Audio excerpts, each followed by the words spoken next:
Alright, hello everyone. Welcome to a long overdue edition of Tea Time Chat.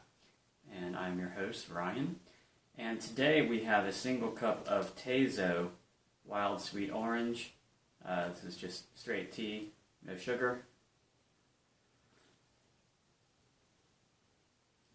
Just a cup of something in the morning. I just finished my violin practice and want to kick off another series of gear reviews stuff that I have.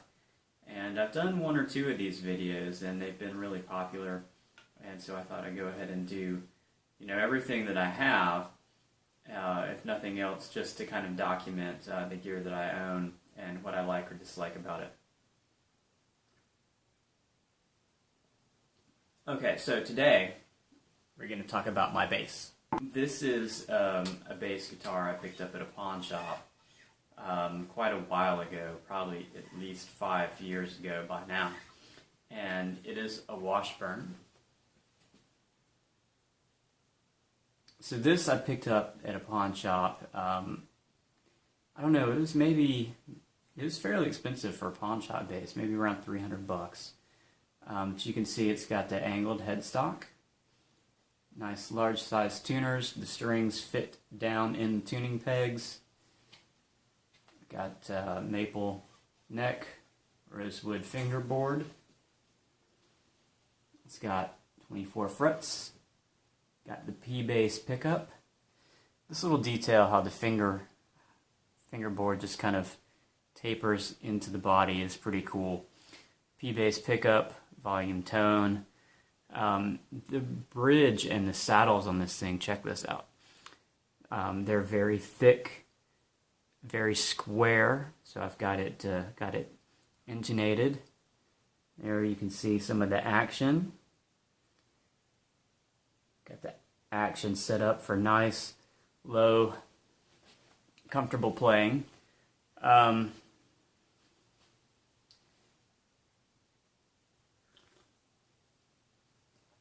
So, interestingly enough, the amp that I'm using seems to have died.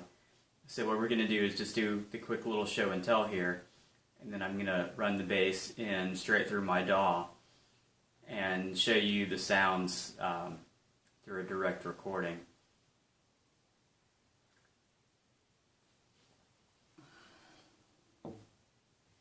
So with this bass, so of course, as you probably know, I'm primarily a guitarist, but I played this bass. I bought it because I wanted to kind of be my own band, be able to do bass tracks for my own music.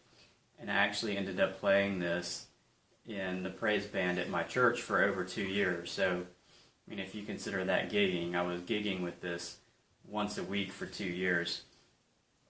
And I haven't played a lot of basses, but I've played a couple. And this has a very good quality feel to it. I'm going to check out the neck joint there. You see, it's not that I ever play up that way, but very nice neck joint. There's a little paint chip there. It's a very good shape for a used bass. Just the feel of this instrument is we've got a very good high quality feel. The neck feels very smooth, nice finish. The fretwork, the way that the fingerboard is joined to the neck, it's a very smooth feel. The nut is very nice, nicely cut. Again, I've got the action set up quite nice. The only really strange thing about this bass is that when I got it, it had in the volume pot was a 500K pot, which is really pretty strange. A 500K pot is typically used for guitars that have humbuckers, like your Les Pauls or whatever, whatever kind of guitars that have humbuckers so they can let more of the high end through. Typical single coil guitars like your Fender Strats and your P-basses will have a 250K pot. The pot actually went out and I had to replace it, and I replaced it with a 250K. and it's a completely different bass. The 500K pot gave it a much more high-end, more kind of punchy. And so now that I put a 250K, which is again standard for things like your P basses, it has kind of a much darker, deeper tone. So yeah, so there's that. FYI, if you pick one of these up, I mean, if you get a chance to pick one up used, I would highly recommend it. It's a very nice bass. Even if you're just kind of primarily a guitarist, I mean, this is a real nice bass. I'm not sure what they originally retailed for, but I would guess, you know, if it went for around $300 in the pawn shop, you know, it's probably like $600, $700, $800 bass at retail.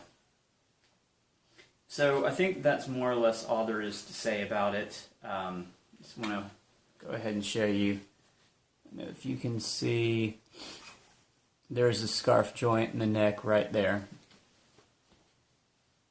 But we'll go ahead and cut over to the pre-recorded sound demo.